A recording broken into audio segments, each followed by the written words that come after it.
చెల్లిస్తూ ఉన్నాం. మరొక పర్యాయము ప్రభువా మీ జీవవాక్యమును ధ్యానం చేసుకుంటూ మాకు ఇచ్చిన ఈ శ్రేష్టమైన సమయాన్ని బట్టి మీకు స్తోత్రాలు చెల్లిస్తూ ఉన్నాం. ప్రభువా మీ మాట మీ ఉద్దేశమును నెరవేర్చేటువంటిదిగా ఉంది.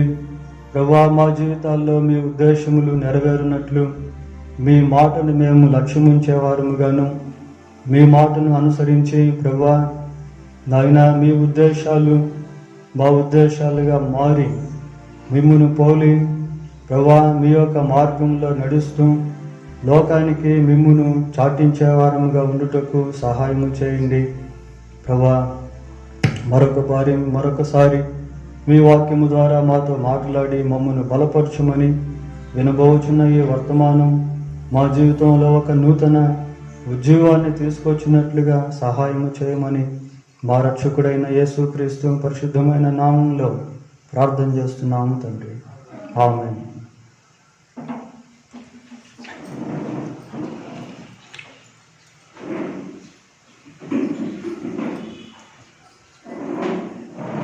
బైబిల్ గ్రంథంలో నుండి సామెతల గ్రంథం 23వ అధ్యాయం, సామెతల గ్రంథం 23వ అధ్యాయం 26వ వచనాన్ని చదువుకున్నాను.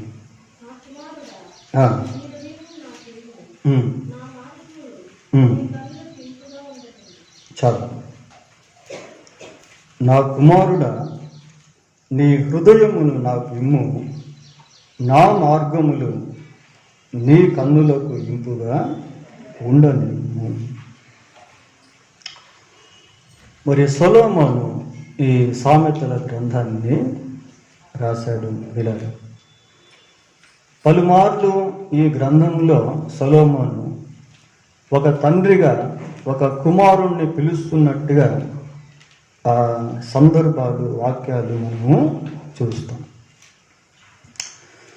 ఈ నా కుమారుడా అనేటువంటి ఎక్స్ప్రెషన్ చాలా శ్రేష్టమైనటువంటి, హృదయాన్ని హత్తుకునేటువంటి ఎక్స్ప్రెషన్. పిల్లలు,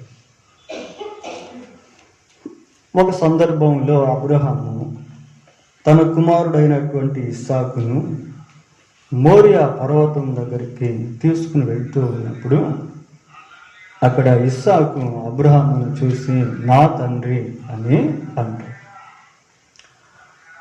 అప్పుడు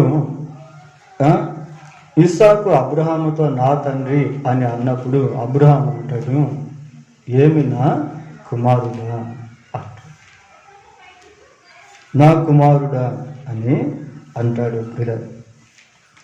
ఆ రిలేషన్షిప్ అనేటువంటిది, ఆ బాంధవ్యం అనేది చాలా మాధుర్యంతో కూడినటువంటి.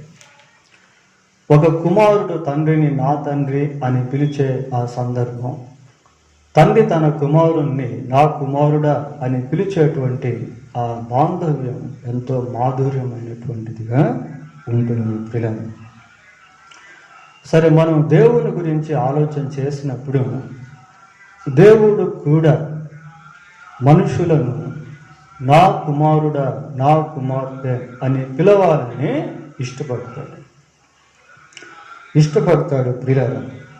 కానీ ఆ ఇష్టం ఎప్పుడు నెరవేరుతుంది అంటే, మనం ఎప్పుడైతే యేసుక్రీస్తునందు విశ్వాసం ఉంచుతామో అది అప్పుడు నెరవేర్చబడుతుంది. ఊరికే మనం పెదవులతో తండ్రి అని పిలుచుటలో ఆ మాధుర్యత మనం అనుభవించలేము. We cannot bear the sweetness. Simply we call the father as the father. ఊరికే తండ్రి అని పిలుచుట వలన ఆ శ్రేష్టమైనటువంటి స్థితిని మనము అనుభవించలేము. పిల్లలు, మనం ఎప్పుడైతే యేసుక్రీస్తునందు విశ్వాసం ఉంచుతామో ఆ విశ్వాసం ఉంచిన మరుక్షణము నుండి ఈ మధురమైనటువంటి అనుభూతిని మన జీవితంలో కలిగి ఉంటాం. A relationship will be built when we believe in Jesus. క్రీస్తునందు విశ్వాసం ఉంచిన పిమ్మట ఈ సంబంధం అనేటువంటిది కట్టబడుతుంది. చూస్తాం కదా, యోహాను సువార్త 1వ అధ్యాయము 12వ వచనంలో ఏమనుంది? తన్ను ఎందరు అంగీకరించురో అనగా తన నామమందు విశ్వాసముంచు వారందరికీ దేవుని పిల్లలగుటకు ఆయన అధికారము అనుగ్రహించును. God has given authority to call him as a father when those who believe in him. ఆయన యందు విశ్వాసం ఉంచినటువంటి వారికి దేవుడు ఆయనను తండ్రి అని పిలిచేటువంటి అధికారాన్ని అనుగ్రహించాడు. ఇక్కడ ఏమని చదువుకుంటున్నాము అంటే, నా కుమారుడా నీ హృదయమును నాకు ఇమ్ము, నా కుమారుడా నీ హృదయమును నాకు ఇమ్ము. సహజంగా దేవునికి మనం అనేకమైనటువంటి వాటిని ఇచ్చేటువంటి వారంగా ఉంటాము ప్రియులారా. మనం దేవునికి ఇచ్చేటువంటి వాటిలో ఒకటి దశమ భాగం.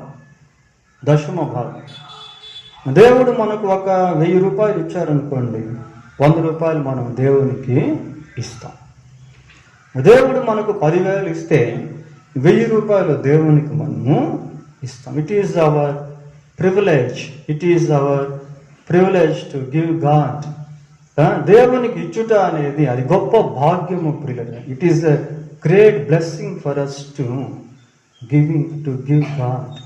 దేవునికి టైత్ అనేది ఇచ్చుట అనేది ఎలాంటిది అంటే అది ఎంతో ఆశీర్వాదంతో కూడినటువంటిది ప్రియులారా.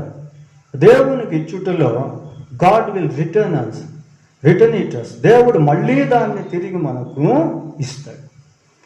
మనం దేవునికి 10 రూపాయలు ఇచ్చినప్పుడు తిరిగి దేవుడు మళ్ళీ మనకు 10 రూపాయలు ఇవ్వడం ఎంత ఇస్తాడో తెలుసా? పట్టజాలంత విస్తారంగా ఇస్తాడు. We can't imagine the prosperation of God that He gives us. దేవుడు ఇచ్చేటువంటి ఆ గొప్ప అభివృద్ధి మనము ఊహించలేనటువంటిదిగా ఉంటుంది. తర్వాత కొద్దిమంది దేవునికి ఏమిస్తారు అంటే, సహజంగా ఇప్పుడు మందిరం ఉందనుకోండి, మందిరంలో ఫ్యాన్లో, లైట్లో, ఈ స్పీకర్లో, కార్పెట్స్లో అలాంటివి కూడా కొన్ని వస్తువు రూపంగా కొంతమంది దేవునికి సహజంగా ఇస్తా ఉంటారు. మరికొంతమంది స్థలాలు కూడా ఇచ్చేటువంటి వాళ్ళు ఉన్నారు. మాకు తెలిసినటువంటి ఒక ఫ్యామిలీ, ఒక రకంగా మాకు బంధువులే, వాళ్ళకి ఒక ఏరియాలో మంచి స్థలం ఉండేది. వాళ్ళు ఏం చేశారంటే పాస్టర్ గారికి ఆ స్థలాన్ని ఇచ్చేశారు. కొద్దిమంది చర్చెస్ కోసం స్థలాలు ఇచ్చినటువంటి వాళ్ళు కూడా ఉన్నారు. అంటే జనరల్గా దేవునికి ఇచ్చేటువంటి విధానాలు. మరి కొద్దిమంది ఏం చేస్తారంటే వారి యొక్క ఉద్యోగాలను కూడా రిజైన్ చేసి దేవుని కోసం బ్రతికే వాళ్ళు ఉన్నారు. చూడండి, అది కూడా ఎంతో సాక్రిఫైస్, అది కూడా ఎంతో త్యాగపూరితమైనటువంటిది. గ్రేట్ పొజిషన్స్, నేవీలో పనిచేసేటువంటి వారు, ఆర్మీలో పనిచేసేటువంటి వారు, రైల్వేలో పనిచేసేటువంటి వారు, గవర్నమెంట్ జాబ్ హోల్డర్స్ ఎంతోమంది వారి ఉద్యోగాలను రిజైన్ చేసి దేవుని యొక్క పిలుపు మేరకు ప్రభువును సేవించినటువంటి వారు ఉన్నారు. పిల్లలు, నా కుమారుడా నీ హృదయమును నాకు ఇమ్ము. పోతే ఇచ్చుటలో హయ్యర్ పొజిషన్ అనేటువంటిది ఇంకొకటి కూడా ఉంది ప్రియులారా. హయ్యర్ పొజిషన్ అనేది ఏంటి అంటే, ఫర్ ఎగ్జాంపుల్ చూడండి, హెబ్రీలకు రాసిన పత్రిక 11వ అధ్యాయం, హెబ్రీ పత్రిక 11వ అధ్యాయం 17వ వచనం చదువుకుందాం.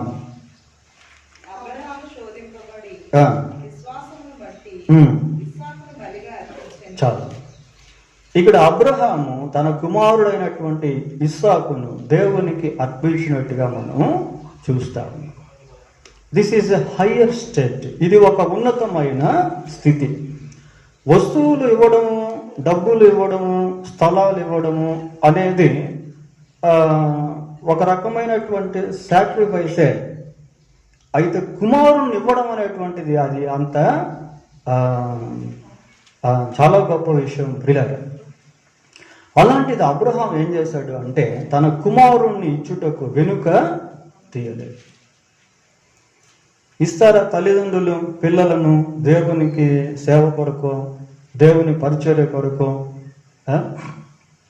It is difficult to parents to give their children to God. దేవునికి తమ పిల్లలను ఇచ్చుట అనేది తల్లిదండ్రులకు ఎంతో కష్టతరమైనటువంటిదిగా ఉంటుంది. హన్నా చూస్తాం, తన కుమారుడైనటువంటి సమూయేలుని దేవునికి ప్రతిష్ఠించింది. She dedicated her son to God. తన కుమారుణ్ణి దేవునికి, అది హయ్యర్ పొజిషన్ అన్నమాట ఇచ్చుట్లో. ఇక ఈ కుమారుడు నా కుమారుడు కాదు, ఇక నుంచి ఇతను దేవునికి సంబంధించిన వ్యక్తి. I dedicate him, I concentrate him. నేను నా కుమారుణ్ణి దేవునికి సమర్పిస్తున్నాను అన్నట్టుగా ఆమె ఇచ్చేసింది. చరిత్రలో ఎంతో మంది మిషనరీస్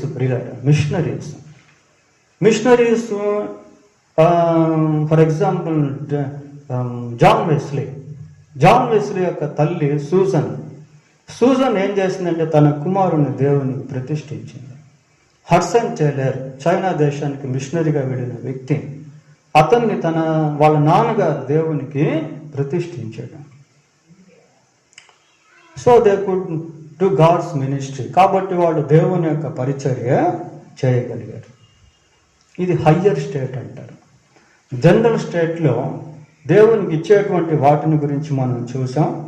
హయ్యర్ స్టేట్లో దేవునికి ఇచ్చేటువంటి దాని గురించి మనము చూసాం. పోతే హయ్యెస్ట్ స్టేట్ కూడా ఒకటి చూస్తాం పిల్లలు. High state, higher state, highest state.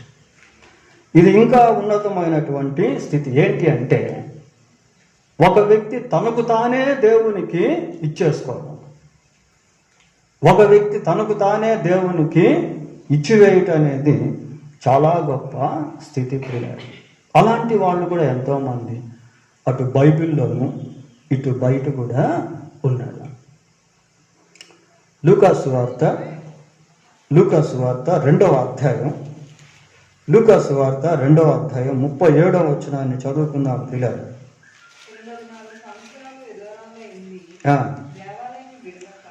ఎన్ని సంవత్సరాలట? 84 సంవత్సరాలు ఉండి దేవాలయమును విడువక ఉపవాస ప్రార్థనలతో రేయింబగళ్ళు సేవ చేయుచుండు. 84 సంవత్సరాలు. భర్త ఎప్పుడు చనిపోయాడో తెలియదు ప్రియులారా. 84 సంవత్సరాలు దేవాలయంలో ఉండి రాత్రింబగళ్ళు ఉపవాస ప్రార్థనలతో దేవుణ్ణి సేవిస్తున్నటువంటి స్త్రీ అన్నా ప్రియులారా, she dedicated her life completely to God. దేవునికి తన యొక్క జీవితాన్ని సంపూర్తిగా ఇచ్చివేసింది ప్రియులారా. ఫిలిప్పీయులకు రాసిన పత్రిక 1వ అధ్యాయము 21వ వచనం. ఫిలిప్పీ పత్రిక 1వ అధ్యాయం 21వ వచనం.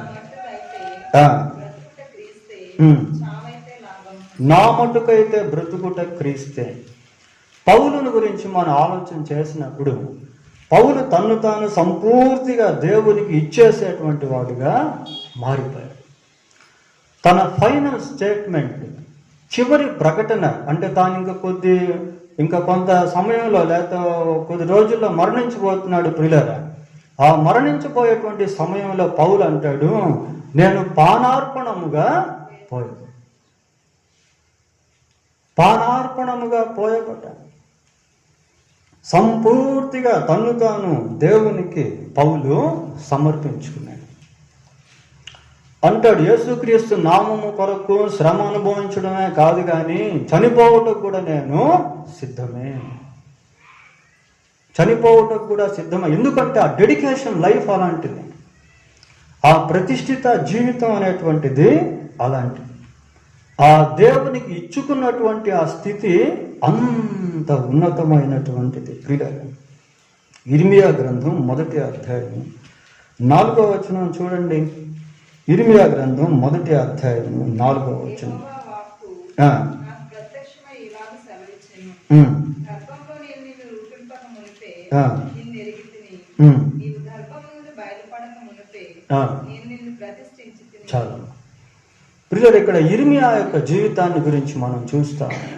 ఇర్మియా గ్రంథాన్ని మనం చదువుకున్నప్పుడు క్షుణ్ణంగా ఇర్మియా యొక్క జీవితం చాలా ప్రతిష్ఠితమైనటువంటి జీవితంగా కనబడుతుంది.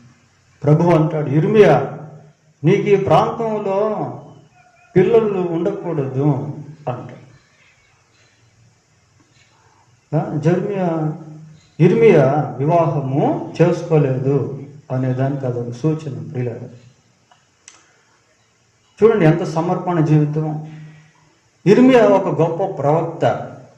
మనుషుల చేత ఇర్మియా గొప్ప ప్రవక్తగా ఉండినప్పటికీ మనుషుల చేత ఎంతగానో తృణీకరించబడ్డాడు, మనుషుల చేత అపహసించబడ్డాడు, మనుషుల చేత హింసించబడ్డాడు.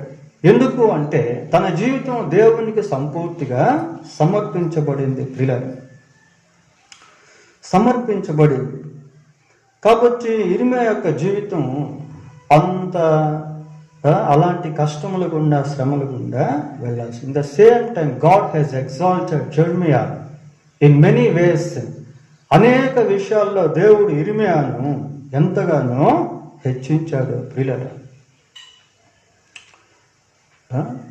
ఎవ్రీ ప్రాఫెస్ దట్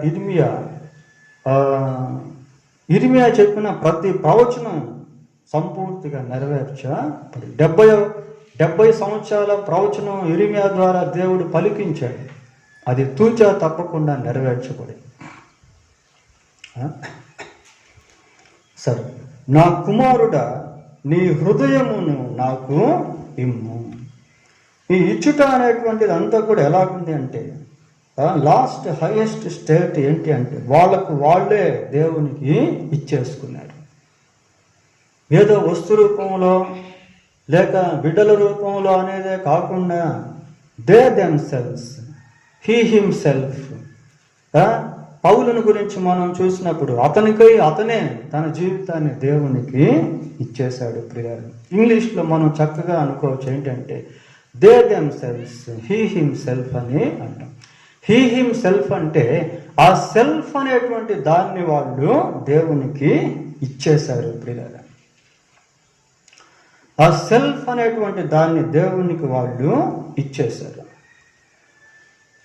ఆదికాండం 4వ అధ్యాయము 4వ వచనం చదవండి. హేబేలు కూడా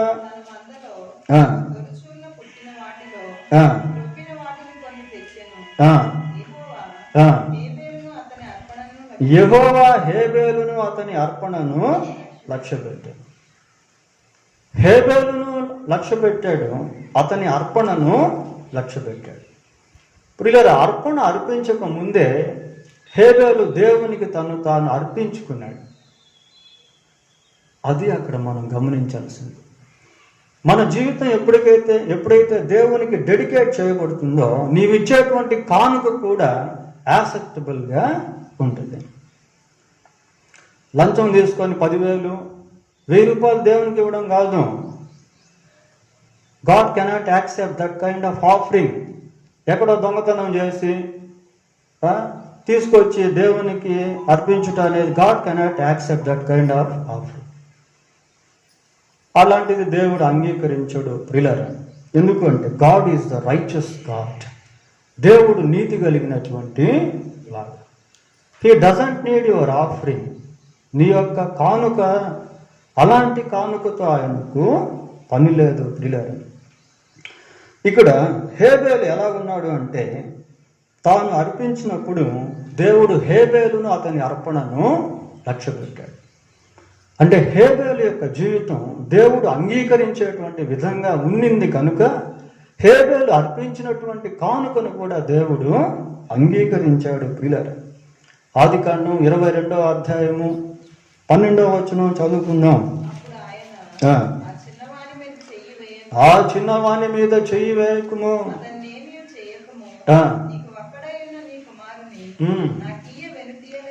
నాకు వెనుతీయలేదు గనుక దేవునికి భయపడు నీవు దేవునికి భయపడువాడవని. ఆ, ఇక్కడ టెస్టింగ్ ఎవరికి అంటే ఇస్సాకు కాదు, అబ్రహాముకు దేవుడు పరిశోధించాడు అబ్రహాము. ఆ టెస్ట్లో అబ్రహాము తన్ను తాను దేవునికి ఎంతగా సమర్పించుకున్నాడో, తన్ను తాను దేవుని పట్ల ఎలాంటి ప్రేమను కలిగి ఉన్నాడో అనేది రుజువు చేయబడింది ప్రియులారా. టెస్టింగ్ లేకుండా విశ్వాసం అనేది రుజువు చేయబడలేదు. పరీక్ష లేకుండా ఫలితాలు అనేటువంటివి ఉండవు ప్రియులారా. When we believe in Jesus, we will become his children. మనం ఎప్పుడైతే యేసుక్రీస్తుని అంగీకరిస్తామో మనం దేవుని యొక్క బిడ్డలముగా మారుతాం. ఇది ఫస్ట్ జరుగుతుంది ప్రియులారా. ఎవరైనా సరే యేసు ప్రభువుని అంగీకరించినటువంటి వెంటనే వాళ్ళు దేవుని బిడ్డలుగా మార్చబడతారు. అయితే ఇక్కడ మనం ఒకటి గమనించాలి, ఏంటంటే దేవుని బిడ్డలముగా మార్చబడిన తరువాత మనం ఏం చేయాలి అంటే మన హృదయాన్ని దేవునికి ఇవ్వాలి. ఎందుకు మన జీవితంలో చాలాసార్లు మనం ఒక విధమైనటువంటి విఫలత, పరాజయం అనుభవిస్తూ ఉంటామంటే మన హృదయం దేవునికి ఇవ్వం. కానుకిస్తాం, మళ్ళీ కొద్దిమంది కానుకలు ఇస్తారు ధారాళంగా, కానీ హృదయాన్ని మాత్రము ఇవ్వరు. హృదయాన్ని మాత్రం ఇవ్వరు ప్రియులారా. హృదయం సైతానికి, కానుక దేవునికి ఇచ్చేవాళ్ళుగా ఉంటారు. కొద్దిమంది నామకాలతో క్రైస్తవులు ఏం చేస్తారు అంటే రకరకాల ఆచారాలతో దేవుణ్ణి సేవించేటువంటి వారుగా ఉంటారు. వాళ్ళ మెడల్లో క్రాసులు ఉంటాయి, జీసస్ క్రాసులు. ఒకప్పుడు నేను కూడా వేసుకునేవాడిని. యేసు ప్రభు అంటే అభిమానం నాకు. అప్పుడు మేము హిందూస్గా ఉన్నాం, విగ్రహాలను చేసేవాడిని. అదే సమయంలో నా మెడలో కూడా ఒక క్రాస్ అనేది ఉండేది. యేసు ప్రభు అంటే ఇష్టం నాకు. But I didn't know that Jesus is real God. అయితే యేసుక్రీస్తు నిజమైన దేవుడు అని ఆ రోజుల్లో నాకు తెలియదు ప్రియులారా. కొద్దిమంది నామకార్థపు క్రైస్తవులు ఏం చేస్తారు అంటే ఈ దైవిక సంబంధమైనటువంటి వాటిని ఆచరించేటువంటి వారుగా ఉంటారు. జపమాలలు పెట్టి ప్రార్థన చేసేటువంటి వారుగా ఉంటారు. తర్వాత ఏదో అనుకుంటే జరిగితే ఆ గుణదలకునో లేకపోతే ఇంకా ఆయా ప్రాంతాలకు వెళ్ళి నీలాలు వెంట్రుకలు అర్పించేటువంటి వారిగా ఉంటారు. అన్ని సంబంధమైనటువంటి ఆచారాలలాగా క్రైస్తవత్వంలో కూడా ఆచారాలు చేసేటువంటి వారుగా ఉంటారు. అవన్నీ వాక్యానికి వ్యతిరేకం ప్రియులారా. ఒక సామెత ఉంది, ఏంటి అంటే cross on the breast, devil in the breast అన్నట్టుగా ఒక సామెత. సిలువేమో ఎదపైన సిలువ, ఎదలోపల దయ్యము. Cross on the breast, devil in the heart. ఎదపైన సిలువ, ఎదలోపల దయ్యము. కయ్యూను ఈ హేబేలు ఎలాగున్నాడు, అబ్రహాము ఎలాగున్నారు అంటే వాళ్ళు దేవునికి సమర్పించుకున్నటువంటి వాళ్ళుగా ఉన్నారు ప్రియులారా. మనం దేవుని బిడ్డలముగా మారిన తర్వాత we must give our heart to God. That is what God asks us. అదే దేవుడు మనల్ని అడుగుతున్నటువంటిది. ఏమడుగుతున్నా? నా కుమారుడా, నీ హృదయము నాకు ఇమ్ము. ఎందుకు అంటే ప్రియులారా, ఇందాక నేను చెప్పాను, హీ హిమ్సెల్ఫ్. సెల్ఫ్ అంటే నేను అని అర్థం, నాది అని అర్థం, నాకు అని అర్థం. ఈ నేను, నాది, నాకు, నా అనేటువంటివన్నీ కూడా ఎక్కడుంటాయంటే హృదయంలో ఉంటాయి. హృదయంలో ఉంటాయి అవన్నీ కూడా. మనం మామూలుగా బైబిల్లో మార్క్స్ వార్త 7:22 చదివితే అక్కడ అహంభావం అనేటువంటిది ఒకటి కనిపిస్తుంది ప్రియులారా. రకరకాల పాపములు అక్కడ ఉంటాయి. దాంట్లో ఒకటి అహంభావము.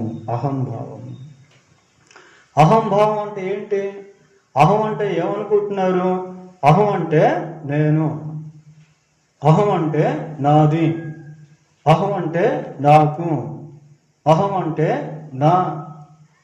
ఈ నేను, నాది, నాకు, నా అనేటువంటివన్నీ కూడా అహానికి సంబంధించిన పదజాలు. ఈ అహం అనేది ఎప్పుడైతే దేవునికి ఇవ్వబడుతుందో అక్కడ మన way of thinking, way of talking, మనం మాట్లాడేటువంటి విధానం, మనం ఆలోచించేటువంటి విధానంలో ప్రతిదానికి దేవుని మనం ముందు పెట్టేటువంటి వారంగా ఉంటాం. దేవుని చిత్తం అయితే చేస్తాను, దేవుని చిత్తం అయితే వెళ్తాను, దేవుని చిత్తం అయితే తీసుకుంటాను, దేవుని చిత్తం అయితే ఇది ఇచ్చేస్తాను. In every part of our life we will seek the will of God. మన జీవితంలో అన్ని భాగాల్లో కూడా దేవుని చిత్తాన్ని వెతికేటువంటి వారంగా ఉంటాం. వెంటనే we can't take any rapid decision to do. ప్రతి చేసేదాని విషయంలో ఏది కూడా మనం తొందరపాటు నిర్ణయాలు తీసుకోము పిల్లలు. We take some time to think about God's will, whether we do or not, whether we go or not. మనం వెళ్ళాలా వద్దా, మనం చేయాలా వద్దా అనే విషయంలో దేవుని చిత్తాన్ని తెలుసుకునేదానికి కొంత టైంను మనము తీసుకునేటువంటి వాళ్ళంగా ఉంటాము పిల్లలు. 131వ కీర్తన మొదటి వచనం చదవండి.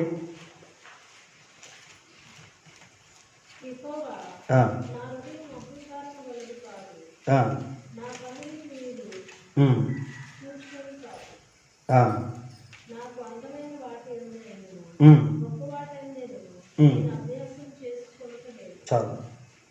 దావీదు కీర్తన అని మనం చూస్తున్నాం. యెహోవా నా హృదయము అహంకారము గలది కాదు, నా కన్నులు మీదు చూచినవి కావు.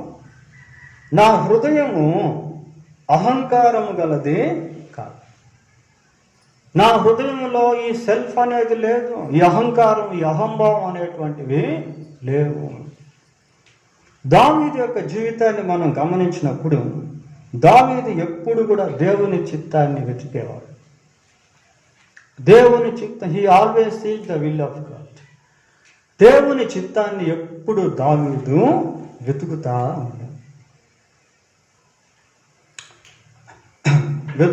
ఉండేవాడు. ప్రియులారా, దావీదు దేవుని చిత్తాన్ని వెతికేటువంటి వాడు కనుక దేవుని యొక్క ఉద్దేశాలను నెరవేర్చేటువంటి వ్యక్తిగా మారాడు. That is the secret of David to perform the purposes of God. దేవుని ఉద్దేశాలను నెరవేర్చే విషయంలో దావీదు యొక్క రహస్యం అదే ప్రియులారా. దేవుని చిత్తాన్ని వెతుకుతూ దాన్ని జరిగించేవాడు. మోషే కూడా అంతే. మోషేకి దేవుని చిత్తం బయలుపరచకపోతే ఈ ఆదికాండం ఏందో మనకు తెలియదు, సృష్టి రహస్యాలు మనకు తెలియవు, మనుషులు ఏ విధంగా జన్మించారు అనేది మనకు తెలియదు, జలప్రళయం యొక్క చరిత్ర మనకు తెలియదు. దేవుడు మోషేకు బయలుపరచకపోతే టబర్నకల్, ప్రత్యక్షపు గుడారం ఏంటో మనకు తెలియదు. ప్రియులారా, వారంతా కూడా దేవుని యొక్క చిత్తాన్ని నెరవేర్చేటువంటి వారుగా, వాళ్ళల్లో ఎక్కడ అహం పనిచేయలే. నోవాహును దేవుని పిలిచి ఇదిగో ఒక ఓడ కట్టమని చెప్పినప్పుడు నోవాహు దాన్ని అంగీకరించాడు. అనుకోలే, ఇది చాలా కష్టం ప్రభు, నాకు ఇది చేత కాదని చెప్పి అనలేదు, దాన్ని మోపుకున్నాడు. ప్రియులారా, కష్టమైన నష్టమైన నేను దీన్ని చేస్తాను, ఎందుకంటే దేవుని యొక్క చిత్తం. చేశాడు అలా. ఈ హృదయం అనేటువంటిది దేవునికి ఇవ్వాలి. ఎందుకంటే హృదయము పాప కారాగారం. ప్రియులారా, హృదయంలో నుండి పాపము పెళ్ళుబికి వస్తా ఉంటుంది. ఒక లావాలాగా, ఒక అదేది ఊబిలాగా అది ఉంటా ఉంటుంది. మత్తయి సువార్త 15వ అధ్యాయం, మత్తయి సువార్త 15వ అధ్యాయము 18, 19 వచనాలు ఒకసారి చదవండి. నోట నుండి బయటకు వచ్చునవి హృదయములో నుండి వచ్చును, ఇవే మనుష్యుని అపవిత్ర పరచును. గ్రహింపరా దురాలోచనలు, నరహత్యలు, వ్యభిచారములు, వేశ్య గమనములను, దొంగతనములు, అబద్ధ సాక్ష్యములు, దేవదూషణలు హృదయములో నుండే వచ్చును. ఆ, ఇవే మనుషుని ఇవే మనుష్యుని అపవిత్రపరచు. ఒక వ్యక్తి నరహంతకుడిగా మారాడు అంటే దానికి ముందే ఆ నరహత్య నైజం అతని హృదయంలో ఉంది. ఒక వ్యక్తి వ్యభిచారిగా జీవిస్తున్నాడు అంటే, మారాడు అంటే ఆ నైజం అనేది అతని హృదయంలో ఉంది. ప్రియులారా, హృదయము నిండి ఉండు దాన్ని బట్టే నోరు మాట్లాడు. మత్తయి సువార్త 12వ అధ్యాయము 34వ వచనం చూడండి. 12:34. సర్ప సంతానమా, మీరు చెడ్డవారై ఉండి ఎలాగు మంచి మాటలు పలుకగలరు. How can you speak good things? మీరు ఎలాగ మంచి మాటలు మాట్లాడగలరు? మీరు చెడ్డవారై ఉన్నారు కదా. ఏమని గద్దిస్తున్నాడు? సర్ప సంతానమా. సర్ప సంతానమా అంటే అర్థం ఏంటి? సైతాను సంతానమా. సర్పం అంటే సైతానే కదా. సర్ప సంతానమా. చదవండి. హృదయమందు నిండియుండు దాన్ని బట్టి నోరు మాట్లాడును కదా. సజ్జనుడు తన మంచి ధననిధిలో నుండి సద్విషయములను తెచ్చును, దుర్జనుడు తన చెడ్డ ధననిధిలో నుండి దుర్విషయములు తెస్తాడు. ఆ హృదయం అనేటువంటి ధననిధిలో సజ్జనుడు ఏం తీసుకొస్తాడు అంటే సద్విషయాలను తీసుకుని వస్తాడు. అతను మాట్లాడేటువంటి విషయాలన్నీ కూడా ఎలాగుంటాయంటే సత్య సంబంధమైనటువంటి విషయాలు ఉంటాయి, క్షేమకరమైనటువంటి విషయాలు ఉంటాయి, మేలుకరమైనటువంటి విషయాలు ఉంటాయి. ఎందుకంటే సజ్జనుడు కదా. దుర్జనుడు ఏం చేస్తాడట? తన హృదయం అనే చెడ్డ ధననిధిలో నుండి we see two treasures here. రెండు ధననిధులు ఇక్కడ మనము చూస్తూ ఉన్నాం. నిధి అనేది ఎప్పుడు వాడతారు అంటే అది విస్తారమైనటువంటిది పదార్థం అక్కడ ఉన్నప్పుడు దాన్ని నిధి అని వాడతారు. బంగారు నిధులు, ఇనుము, గనులు ఇలాంటివి మనం వింటాం. విస్తారమైనటువంటి మన హృదయంలో నుంచి విస్తారమైనటువంటి మాటలు ఎన్నైనా రావచ్చు. మరి ఎస్పి బాలసుబ్రహ్మణ్యం గారు చనిపోయారు ప్రియారు. ఆయన తన జీవితంలో దాదాపు 40,000 పాటలు పాడారట. 40,000 చిన్న విషయం కాదు.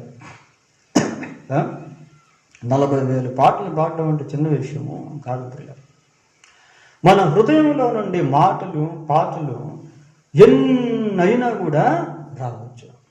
నిధి అది, నిధి వస్తూనే ఉంటాయి, మాట్లాడుతూ ఉంటాయి. కొద్దిమంది చాటర్ బాక్స్ అంటారు, కొద్దిమంది ఎక్కువ మాట్లాడుతూ ఉంటాయి. వస్తూనే ఉంటాయి ప్రియులరా. కొన్ని క్రోర్స్ ఆఫ్ వర్డ్స్, కోట్ల కొలది పదాలు మన హృదయంలో నుంచి వస్తూనే ఉంటాయి. అయితే ఆ హృదయం మంచి ధననిధిగా ఉన్నట్లయితే దాంట్లో నుంచి వచ్చేటువంటి మాటలు ఎలాగుంటాయంటే సద్విషయాలు ఉంటాయి. సద్విషయాలు నీ హృదయంలో నుంచి వచ్చినట్లయితే నీ మాటలు వినేటువంటి వారి జీవితాలు బాగుపడిపోతాయి. నీ మాటలు వినేటువంటి వారి కుటుంబాలు కట్టబడతాయి. నీ మాటలు వినేటువంటి వారి హృదయాలు ఆదరణతో నింపబడతాయి. నీ మాటలు వినేటువంటి వారి జీవితాలు ఫలభరితమైనటువంటివిగా, సౌందర్యవంతమైనటువంటివిగా మారుతాయి ప్రియులారా. కనుక ఈ హృదయం అనేటువంటిది చాలా ప్రాముఖ్యమైనటువంటి అంశముగా ఉన్నట్టు మనము చూస్తాం. నా కుమారుడా, నీ హృదయమును నాకు ఇమ్ము. దేవునికి హృదయం ఇచ్చినప్పుడు దేవుడు ఏం చేస్తాడు అంటే మొట్టమొదటిగా ఆ హృదయాన్ని క్లీన్ చేస్తాడు ప్రియులారా, శుభ్రం చేస్తాడు. ఒక ఇంటిలో మనం ప్రవేశించబోయే ముందు ఏం చేస్తాం? ఇల్లంతా కూడా శుభ్రం చేసుకుంటాం. అది రెంటెడ్ హౌస్ అయినా ఓన్ హౌస్ అయినా శుభ్రం చేసుకుంటాం పిల్లలు. దేవునికి హృదయాన్ని ఇచ్చినప్పుడు దేవుడు ఏం చేస్తాడంటే ఆ అపవిత్రమైనటువంటి హృదయాన్ని he cannot use that imperial heart. అపవిత్రమైనటువంటి ఆ హృదయాన్ని దేవుడు వాడుకోలేడు, ఎందుకంటే దేవుడు పరిశుద్ధుడు. కాబట్టి ఏం చేస్తాడంటే, మనం ఆయనకి ఇచ్చేటప్పుడు హృదయం అపవిత్రమైనదిగానే ఉంటుంది, అపరిశుద్ధమైనటువంటిదిగానే ఉంటుంది. కానీ దేవుడు ఆ హృదయాన్ని శుద్ధి చేస్తాడు, పరిశుద్ధపరుస్తాడు. 51వ కీర్తన 10వ వచనం చదువుకుందాం ప్రియులారా. దేవా నాయందు శుద్ధ హృదయము కలుగజేయ. అపోస్తుల కార్యంలో కూడా ఒక మాట ఉంటుంది, ఏంటి అంటే విశ్వాసము వలన దేవుడు వారి హృదయములను పవిత్రపరచి అని. God will cleanse our hearts.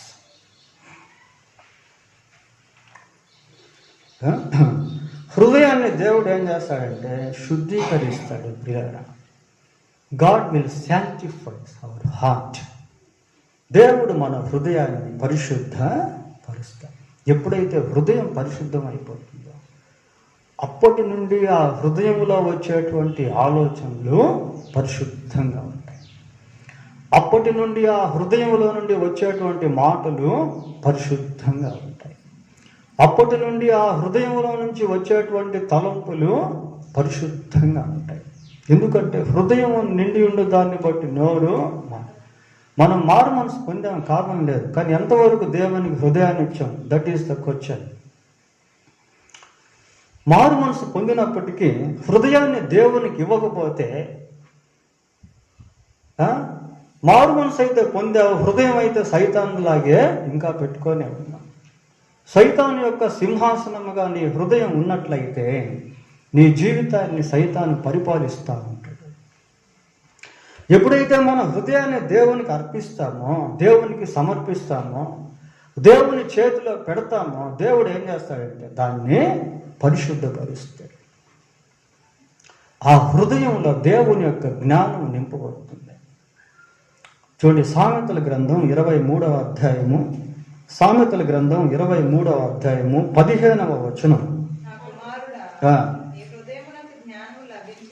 నీ హృదయమునకు జ్ఞానము లభించిన ఎడల నా హృదయము కూడా సంతోషిస్తుంది. ప్రియులారా, మనము నీతిగా జీవిస్తున్నప్పుడు, పరిశుద్ధులుగా జీవిస్తూ ఉన్నప్పుడు God will be very very happy. If we live in purity, పరిశుద్ధతలో జీవిస్తూ ఉన్నప్పుడు దేవుడు చాలా సంతోషిస్తాడు.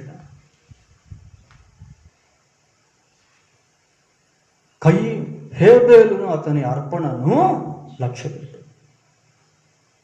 హేబేలును లక్ష్యపెట్టాడు. హేబేలు అంటే దేవునికి ఇష్టం. ఎందుకు అంటే హేబేలు తన హృదయాన్ని దేవునికి ఇచ్చేశాడు ప్రియులారా. హేబేలు హృదయంలో శ్రేష్టమైనటువంటి జ్ఞానం ఉంది. ఏంటో ఆ జ్ఞానం తెలుసా? దేవునికి శ్రేష్టమైనటువంటి వాటిని నేను బలిగా ఇస్తాను. శ్రేష్టమైనటువంటి వాటిని దేవునికి బలిగా ఇస్తాను. ఈ ఇరిగిపోయినటువంటివి, తునిగిపోయినటువంటివి, ఈ కుంటి గొర్రెలు, గుడ్డి గొర్రెలు నేను దేవునికి ఇవ్వను. I will select what is the best to offer God. దేవునికి సమర్పించుటకు, అర్పించుటకు ఇదిగో ఈ గొర్రెల్లో నేను శ్రేష్టమైనటువంటి దాన్ని తీసుకుంటాను.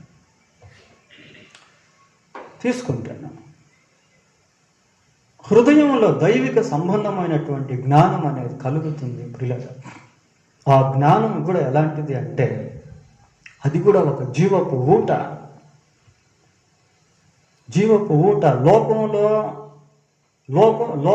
లోకంలో సంపాదించుకునేటువంటి జ్ఞానం కాదు అది దేవుడు ఇచ్చేటువంటి విజ్డమ్. సొలొమోనుకు దేవుడు ఆ జ్ఞానాన్ని ఇచ్చాడు. అందుకే 40 సంవత్సరాలు ఇశ్రాయేలీలను ఏకఛత్రాధిపతిగా ఉండి అద్భుతమైన విధంగా పరిపాలించాడు ప్రియులారా.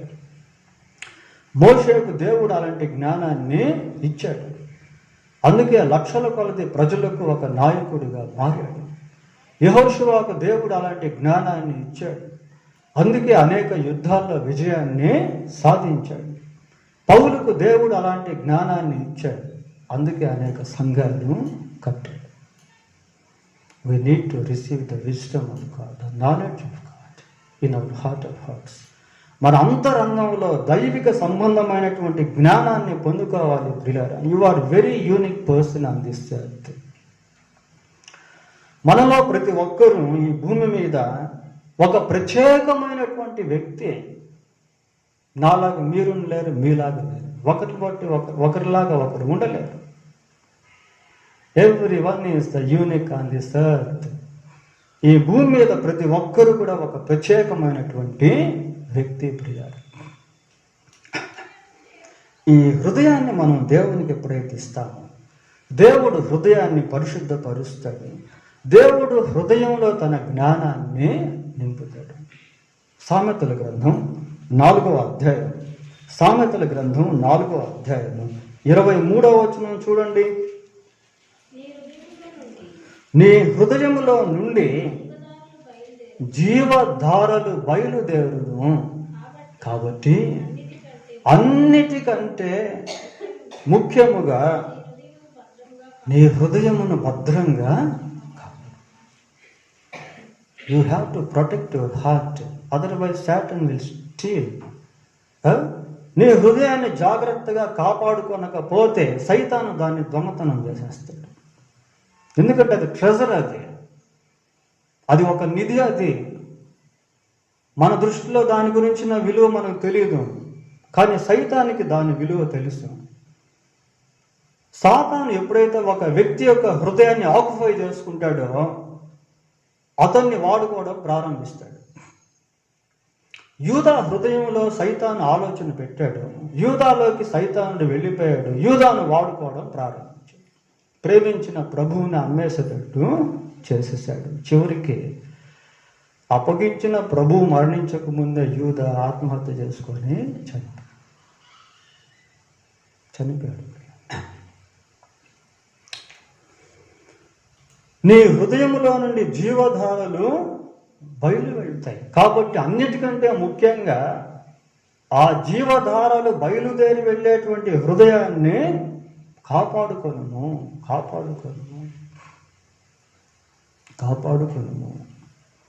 హృదయాన్ని ప్రొటెక్ట్ చేసుకోవాలి. ఎక్కడ పొల్యూట్ చేసుకోకుండా, ఎక్కడ అపవిత్రపరచుకోకుండా హృదయాన్ని జాగ్రత్తగా కాపాడాలి. హృదయంలో నుండి ఏం బయలుదేరుతాయట? జీవధారలు బయలుదేరుతాయి.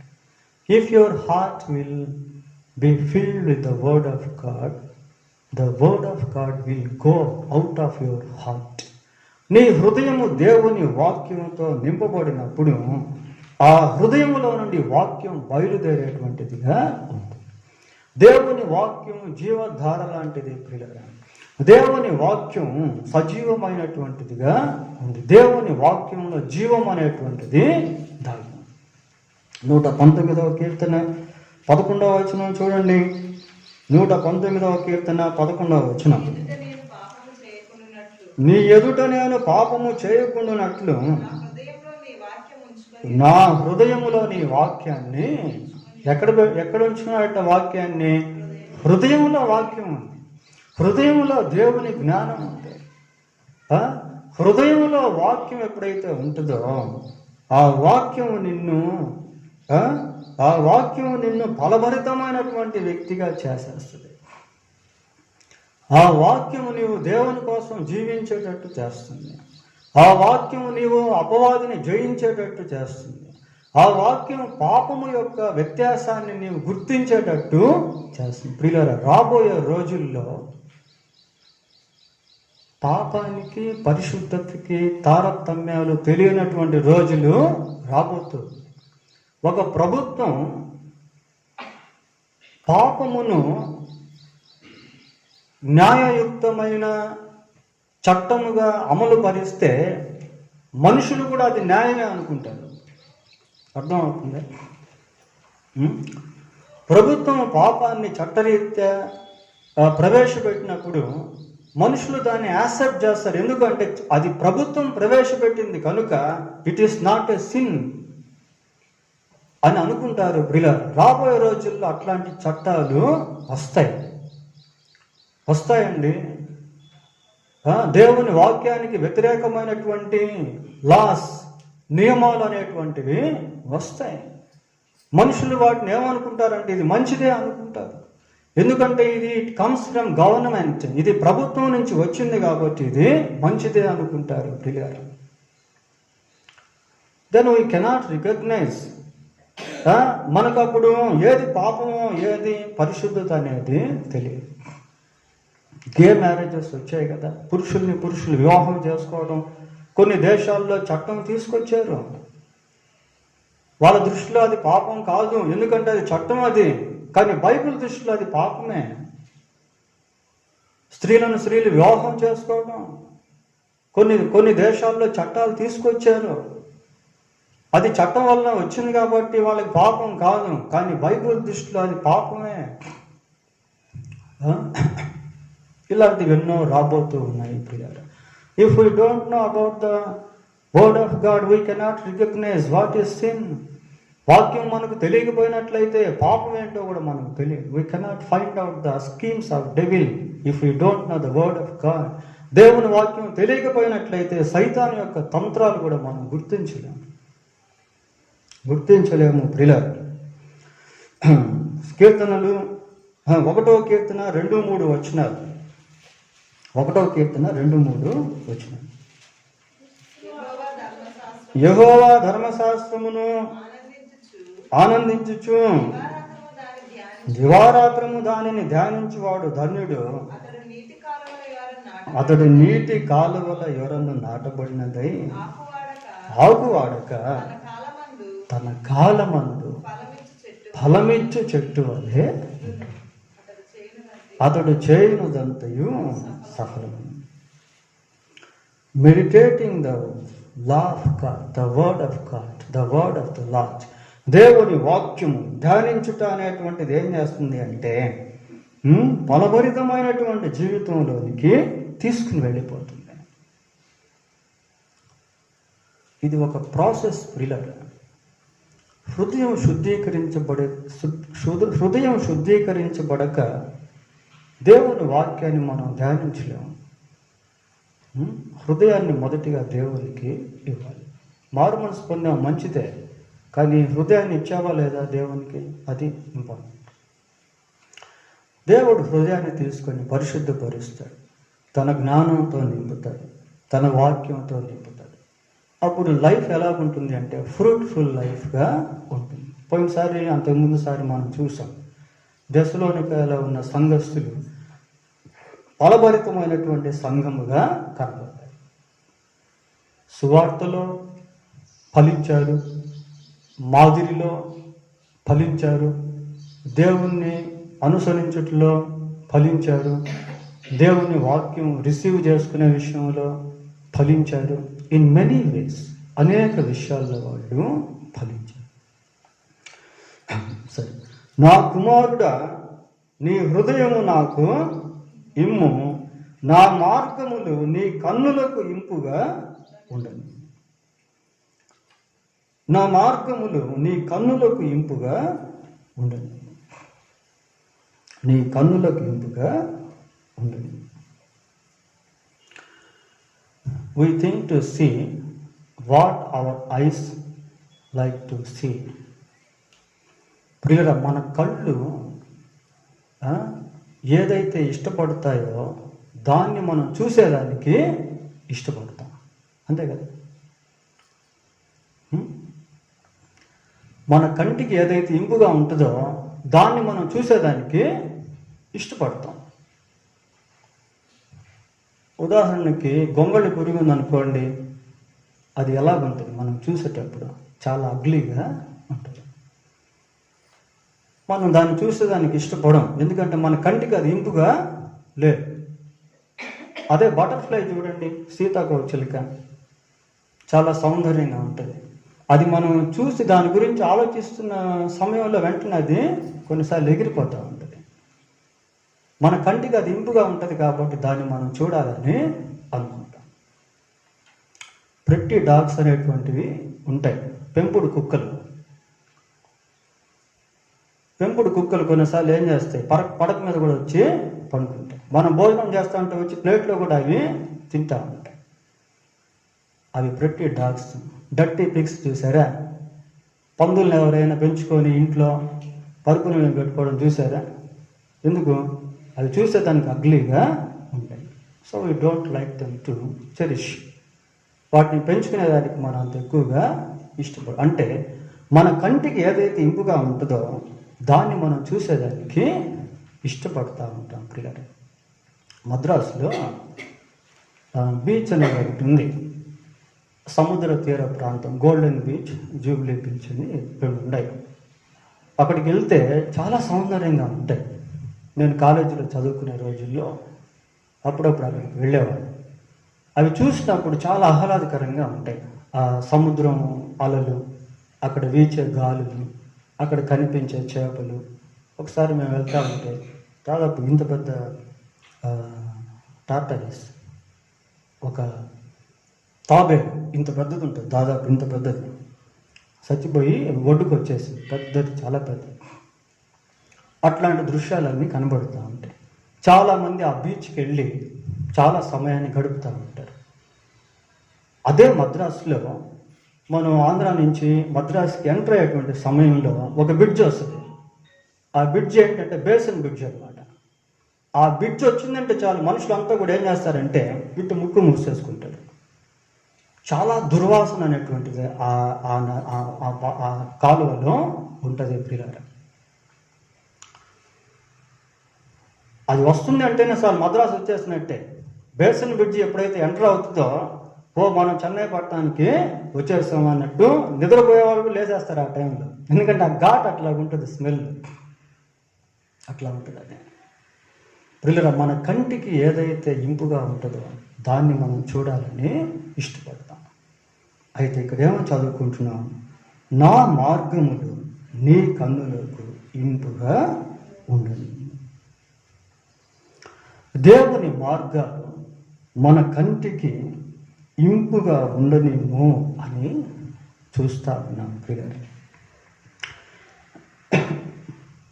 We should be the people who like the ways of God. దేవుని మార్గములను కోరుకునేటువంటి ప్రజలముగా మనము ఉండాలి. దాంట్లో ఒకడు దావీదు. David wants to walk in the path of God because he likes it. దావీదు దేవుని యొక్క మార్గాన్ని ప్రేమించేవాడు కనుక దాంట్లో నడుచుకునేదానికి ఇష్టపడ్డాడు పిల్లలు.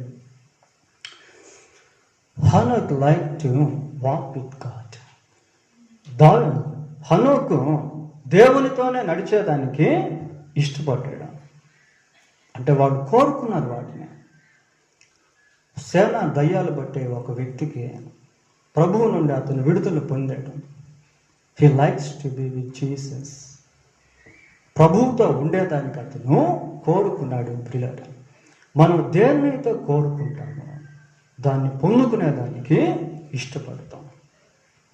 మనం దేన్నైతే ఇష్టపడతామో దాన్ని చూసేదానికి ఇష్టపడతాం. పిల్లలు దేవుని మార్గములు మన కంటికి ఎలాగుండాలి అంటే అవి ఇంపుగా ఉండాలి.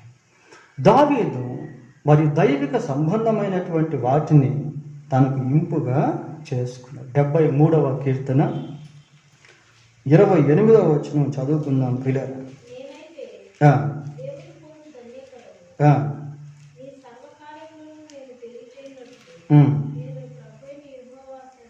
చాలు, ఇక్కడ దావీదు కాదు కానీ ఆసాపు. ఈ కీర్తన ఆసాపు రాశాడు. ఆసాపు కూడా చాలా గొప్ప ఆరాధికుడు. పిల్లరా ఏమని రాస్తున్నాడు? దేవుని పొందు ధన్యకరము. దేవుని పొందు ధన్యకరము అంటున్నాడు. పిల్లరా ఈ దేవుని పొందు అనేటువంటిది ఇంగ్లీష్లో ఏమని రాశారంటే to draw nearer to God అని రాశారు. అంటే దేవునికి సమీపముగా వెళ్ళేటువంటి దాన్ని నాకు ధన్యత అని చెప్పి ఆసాపు మాట్లాడుతున్నాడు. దేవునికి దగ్గరగా వెళ్ళట ప్రియులారా, ఇది వ్యక్తిగత జీవితానికి సంబంధించినటువంటి. ఎవరైతే దేవుని గురించి ఎక్కువ ఆలోచిస్తూ ఉంటారో వాళ్ళు దేవునికి దగ్గర అవుతూ ఉంటారు. ఆసాపు అదే అంటున్నాడు, to draw near to God అంటున్నాడు. దేవునికి సమీపముగా వెళ్ళుట అనేది నాకు ధన్యకరం అంటున్నాడు. దేవుని సన్నిధిని ప్రేమించేటువంటి వారంగా ఉంటాం. ఆయన మార్గం మన కంటికి ఇంపుగా ఉండుట అంటే ఏంటి అంటే we must love the presence of God. దేవుని యొక్క సన్నిధిని ప్రేమించేటువంటి వారంగా ఉంటాం. 122వ కీర్తన 1వ వచనం చూడండి.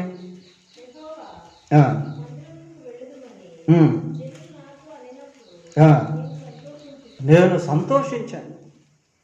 యెహోవా మందిరానికి వెళ్దామని జనులు అంటూ ఉంటే నేను సంతోషించాను. ఉందే ఆ సంతోషం మందిరానికి వెళ్ళే విషయంలో? ఏమండి, సినిమాకి వెళ్దామంటే ఆ రోజుల్లో మనుషులు ఎట్టబడి పోయేవాళ్ళు అంటే సినిమా 6:30 గంటలకి స్టార్ట్ అవుద్ది అంటే 4 గంటలకే వెళ్ళిపోయేవాడు. ఎందుకు? టికెట్లు దొరకాలి కదా. పిల్లరా, దేవుని మందిరానికి వెళ్తాము అంటే సంతోషించేవాళ్ళు ఈ రోజుల్లో కనపడ్డారు.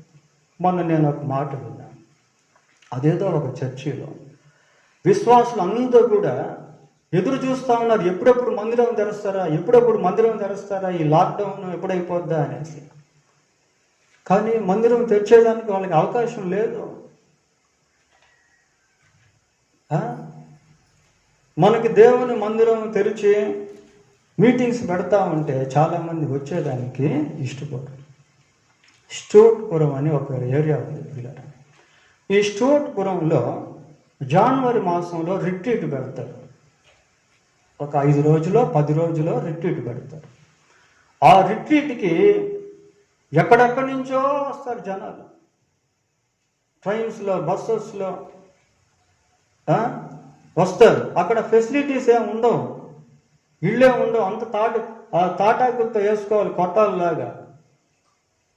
జనవరిలో చలి ఎట్లాగుంటుంది చెప్పండి ఒకసారి. గజ వణికిస్తూ ఉంటుంది చలి.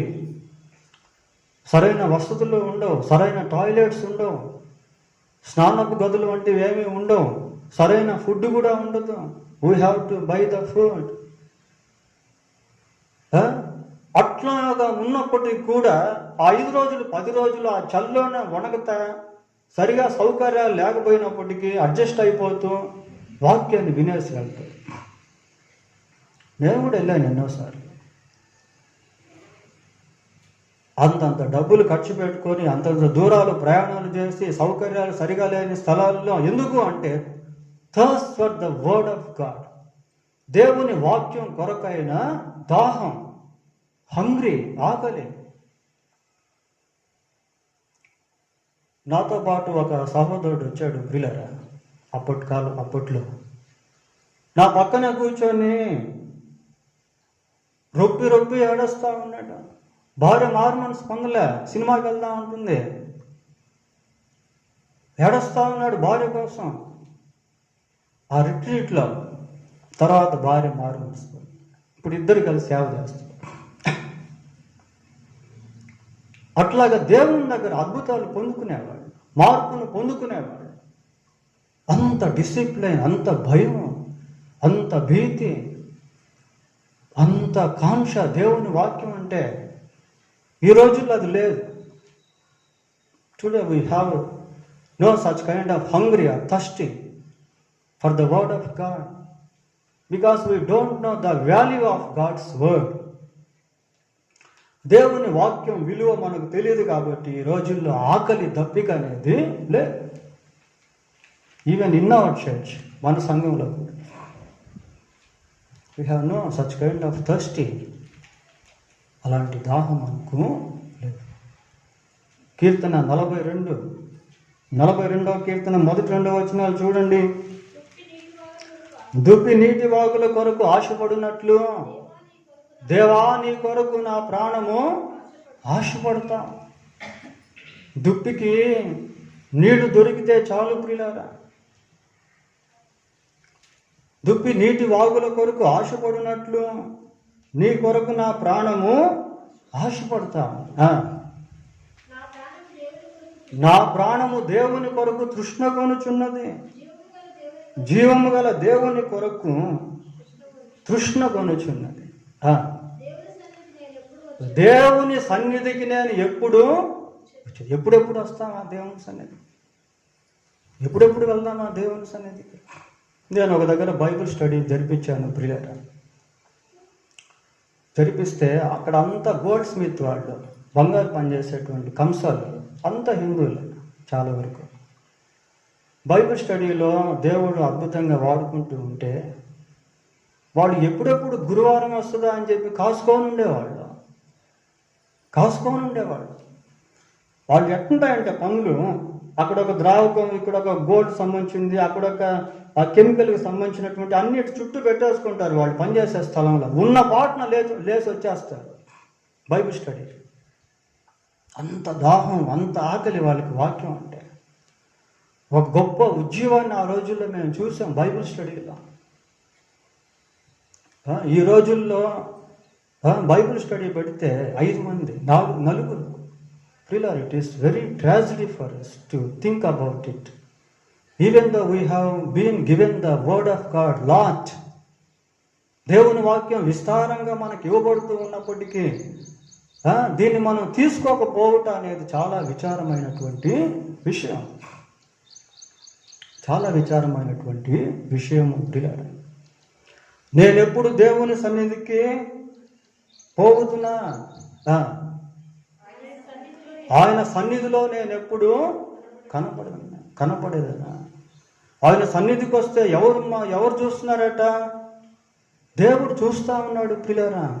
If we come to God's presence we will be seen to God.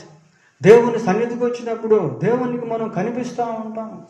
Even though we are unable to see God, he will see us. మనం దేవుణ్ణి చూడలేకపోయినప్పటికీ దేవుడు మనల్ని చూస్తాడు. We have the presence of God among us. మన మధ్య దేవుని యొక్క సన్నిధిని మనము కలిగి ఉన్నాము ప్రియులారా. నా మార్గములు నీ కన్నులకు ఇంపుగా ఉండదు. ఆయన మార్గములన్నీ ఎలాంటివో తెలుసా? చాలా హైయెస్ట్లో ఉంటాయి. ఆయన మహోన్నతుడైనటువంటి దేవుడు ప్రియులారా. కొద్దిమందికి దేవుని మార్గం అంటే విలువ తెలియటంలే. ఆయన మార్గములు చాలా ఉన్నతమైనటువంటివి. ప్రభు అంటాడు, మీ మార్గముల కంటే నా మార్గములు భూమి కంటే ఆకాశం ఎంత ఉన్నతమైనదో, ఎంత ఎత్తైనదో, మీ మార్గముల కంటే నా మార్గములు అంత ఉన్నతమైనది. ఆ ఉన్నతమైన మార్గంలో నడిచేటువంటి వాళ్ళు హై స్టాండర్డ్స్లో ఉంటారు. వాళ్ళు హై స్టాండర్డ్స్లో ఉంటారు ప్రియులారా. చూడండి, దానియేలు గ్రంథం 4వ అధ్యాయము, 37వ వచనం చదవండి. 4:37.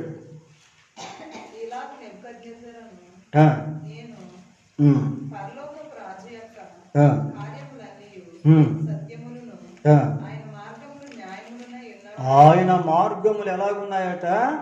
న్యాయములుగా ఉన్నాయట ప్రియులారా. ఆయన మార్గములు న్యాయమైనటువంటివి. దాంట్లో అన్యాయం, అక్రమం, అవినీతి అనేటువంటిది ఉండదు. హై స్టాండర్డ్స్ అవి. డబ్బులు లేకపోయి ఉండొచ్చు కానీ, చదువు లేకపోయి ఉండొచ్చు కానీ, జ్ఞానం లేకపోయి ఉండొచ్చేమో కానీ, దేవుని మార్గంలో నడిచేటువంటి వ్యక్తి ఎలాంటి వాడు అంటే నిజాయితీపరుడుగా ఉంటాడు. He will be honest person who walks in the path of God, because it is justly, అది న్యాయ సంబంధమైనటువంటి మార్గం కనుక అందులో నడిచేటువంటి వ్యక్తి ఎలాగుంటాడంటే నిజాయితీతో ఉంటాడు ప్రియులారా. ఆయన మార్గం అలాగుంటుంది. హై స్టాండర్డ్స్ అవి, చాలా ఉన్నతమైనటువంటి స్థితి అది. దేవుడు మనకి ఇవ్వాలనుకున్నవన్నీ కూడా ఎలాగుంటాయి అంటే అవి చాలా ఉన్నతమైనటువంటివిగా ఉంటాయి. హోషేయ గ్రంథం చివరిగా, హోషేయ గ్రంథం 14వ అధ్యాయం, హోషేయ గ్రంథం 14వ అధ్యాయం 9వ వచనం చదవండి. జ్ఞానులు ఈ సంగతులు వివేచింతురు, బుద్ధిమంతులు వాటిని గ్రహింతురు. ఏలయనగా యెహోవా మార్గములు చక్కనివి, నీతిమంతులు దానిని అనుసరించి నడుచుకొందురు. చాలా యెహోవా మార్గములు ఎలాంటి వచ్చా? చక్కనివి ప్రియాలు, చక్కనివి. దేవుని మార్గములు ఎంతో సుందరములు. ఆయన మార్గమును అనుసరించేటువంటి వారి జీవితం ఆధ్యాత్మిక సౌందర్యాన్ని అలంకరించుకుంటుంది ప్రియారా. That is called spiritual beautifulness. అదే ఆత్మ సంబంధమైనటువంటి సౌందర్యం. నువ్వు బాహ్యంగా చూసేదానికి బాగుండకపోవచ్చు. శూలమతి నల్లగా ఉండట ప్రియారా, కానీ శూలమతి యొక్క వరుడు 10,000లో అతి సుందరుడు. నీకు బాహ్య సంబంధమైన సౌందర్యం లేకపోయినా ఆత్మ సంబంధమైనటువంటి సౌందర్యము, దేవుని మార్గములు నీ కంటికి ఇంపుగా ఉండి అందులో నీవు నడుస్తూ ఉన్నటువంటి సమయంలో ఆ సౌందర్యాన్ని నీవు కలిగి ఉంటావు. ఆ క్యారెక్టరిస్టిక్స్, గుణశీలము అలాంటిది నీవు కలిగి ఉంటావు. అదే మనకు ఆత్మ సంబంధమైన సౌందర్యము ప్రియులారా. We no need to go to beauty parlor to receive that kind of beautiness. If we go to God's presence, we will be given that kind of spiritual beautiness. అది బ్యూటీ పార్లర్కి వెళ్ళి సంపాదించుకునేటువంటిది కాదు, కానీ దేవుని సన్నిధికి వెళ్ళి సంపాదించుకునేటువంటి ఆధ్యాత్మిక సౌందర్యము ప్రియులారా, అది మనకు చాలా అవసరం. దేవుడు తన వాక్యాన్ని దీవించునుగాక. ప్రార్థన చేస్తున్నాం. ప్రార్థన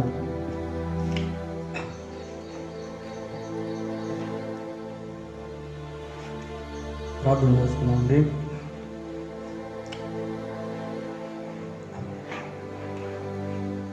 కృపాసత్య సంపూర్ణుడు అయిన తండ్రి, సర్వశక్తిమంతుడు అయిన ప్రభువ, మీ పాదములకు వందనాలు, స్తోత్రాలు చెల్లిస్తూ ఉన్నాం. మేము మారు మనసు పొందినప్పటికీ ప్రభువా, మా హృదయాలు ఎక్కడైతే ఇంకా మీకు ఇవ్వనటువంటి వారముగా ఉన్నామో అక్కడ మా హృదయములు, మా శరీరములు మీరు ఆశించినటువంటివి మేము సంపూర్తిగా మీ చేతికి అప్పగించి ప్రభువా, మీ కొరకు జీవించినట్లుగా సహాయం చేయండి. మాలో కనిపించే నేను, నాది, నాకు, నా అనేవన్నీ కూడా ప్రభువా మీకు సమర్పించబడి ఆయన మీ యొక్క యాజమాన్యము క్రింద, మీ యొక్క అధికారము క్రింద మా జీవితములు ముందుకు సాగునట్లుగా సహాయం చేయండి. మీ ద్వారా పరిశుద్ధపరచబడిన హృదయాలను కలిగి, మీ వాక్యంతో నింపబడిన హృదయాలు కలిగి మేము ఫలభరితమైన జీవితాలు జీవించేవారంగా ఉండటకు ప్రభా మీరు దయతో కనికరించే సహాయం చేయండి.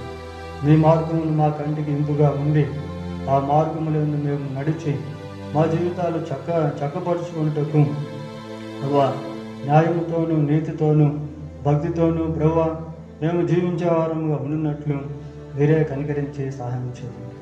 మీ విశ్వాసము ద్వారా మీ కుమారులుగా, కుమార్తెలుగా ప్రభా మీరు మార్చుకునేటువంటి దేవుడు కనుక ఇంకా ఎవరైతే మీ యందు విశ్వాసం ఉంచలేదో వారు కూడా త్వరగా మీ యందు నమ్మిక ఉంచి మీ బిడ్డలుగా మారి మీ కొరకు జీవించుటకు సహాయం చేయమని వేడుకుంటూ మా ప్రభు అయిన యేసుక్రీస్తు పరిశుద్ధమైన నామంలో ప్రార్థన చేస్తున్నాము తండ్రి. ఆమేన్.